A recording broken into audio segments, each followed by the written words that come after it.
Here we are, Aquaria, dropped right into a rather fantastic title screen with sweeping music and pretty little fish. Oh, I can move the fish. I can move them. Aquaria plops you into its soggy little expanse of a world with a rather cryptic introduction that contains little to no explanation as to what it really means. I mean, seriously, I didn't understand this at all until the very end of the game. That's a long time. We're then introduced to our resident fish person, Naja. Naja? A character who is about as confused with what's going on as I am.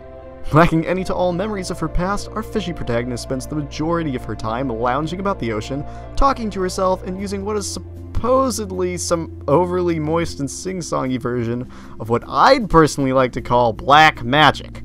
Yeah. Like this game could make any less sense at this point. Actually, this strange musical power, dubbed by Nasha as the Verse, seems to be a pretty groovy thing. According to our scaly friend, this power is some all-connecting energy found within pretty much everything associated with the ocean blue. Cooler for us is that she can control it through one of the most unique things I've ever seen in a game: singing. By learning specific songs, Nasha can gain the ability to do practically anything practical. Lift boulders? Use the verse. Light bulb skin? Use the verse. Turn into a fish? Use the verse. You even have a set of very useful hotkeys to use if you don't even feel like having to remember every song. They are supplied to you in one of the game's many menus, but I'm feeling pretty lazy. My only problem with this is that, while they are very useful most of the time, every once in a while I found myself mashing a hotkey only to have it do nothing. This is quite frustrating and had me in hot water on many occasions. What was the pun too much? Do cool people not do the pun anymore? After describing this interesting and somewhat shoddy power of hers, Naja then decides to set out into open waters under the circumstances, and let I add, horrible circumstances, of being bored and lonely. What else is a talking fish person with otherworldly powers to do than be bored? Cry me a river! Oh, sorry. You float him. As time goes on and the player progresses, Nasha encounters the remnants of many different civilizations, each snuffed out by some super jealous and, might I say, really creepy Omni-God. This guy seems to always catch me off guard with his really spooky laughter and disturbing statues and rock formations. However, for someone who looks as creepy as this, he really doesn't intimidate me that much. I mean, he kind of lost my appreciation after he tried to spook me over with a block of illegible text. Speaking of which, this stuff shows up everywhere.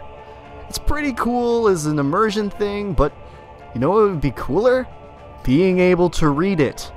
I'm pretty sure that there's some way that you can mess with the game files so that the fish script displays in English, but honestly, that's a little out of the way for something that appears so often in so many places. Without any knowledge of what any of these things mean, the only thing they do is confuse the player. The end was about the only thing that I understood, and that was for pretty obvious reasons. Though, I digress. Naja encounters and defeats many of these lost remnants, now hideously mutated and deformed, and is gifted by each with a new verse ability, allowing her to progress to the next area, fight another boss, gain another power, so on, so forth, etc., etc. Now, one would think that this would get a bit dull after a while. However, that's simply not the case. Each area has its own unique and artistically astounding personality and soundtrack, motivating me to see whatever would come next. One moment I'd be amongst the lush and lively surroundings of a verdant kelp forest, another within the twisted and grotesque structures of whatever this place is. It's lovely. Now, you may be thinking, Oswald, art direction is all fine and dandy, but I want something with substance and grease. Where's all the bad hair? Race cars? Romance? Well, my dear sweet little potato round, look no further, for every last bit of it comes from this lovely little slice of a man. Oh God. God, stop it! Please, no, stop touching her. Stop stroking. It's weird. It's awkward. Never met. Naja, why you even let him hold you? Because... oh. You do seem to have some relationship with this fellow. Still stop touching me! Lee, as he's called, is Naja's one and only love interest for about the entire second half of the story, eventually becoming her motivation to fight the final foe. Other than that, I didn't really see him as anything more than a chunk of the plot. Actually, he's pretty useless. He was always busy getting lost, eaten, or caught on things. However, Lee did have his good moments, lending a hand during what is honestly some very challenging combat for such an atmospheric and relaxing game. Now, you may ask, how challenging can a game about fishies get? Well, other than the occasional school of tank fillers, almost everything around me was looking for some brutal and harsh way to kill me. Naja does have her ways of defending herself, however. She shoots fire from her hands, transforms into ravenous monster things, and she can even shoot giant ocean cacti and use them as shields. Didn't see that one coming. You can also acquire some rather interesting pets to help you during battle. My favorite was this one called a blaster. Doesn't look like any fish that I've ever seen, but boy is he cool! Look at it, it's almost like a little spaceship. How fun. Though, as awesome as these little guys are, they always seem to be guarded by some horrid, nasty mini-boss monster thing. And I honestly don't know why they care all that much anyway. I mean, sure, I'm taking their children to use as cannon fodder and not just personal war that doesn't really affect anyone else but herself, but that's simply insignificant. Even with all your little meat shields, pets, protecting you, Naja is still bound to take plenty of damage. However, have no fear. Through some unnatural stroke of luck, this musical little sea witch is, in addition, a master chef. By learning various recipes, Naja can craft both healing items and stat boosters from a variety of undersea ingredients.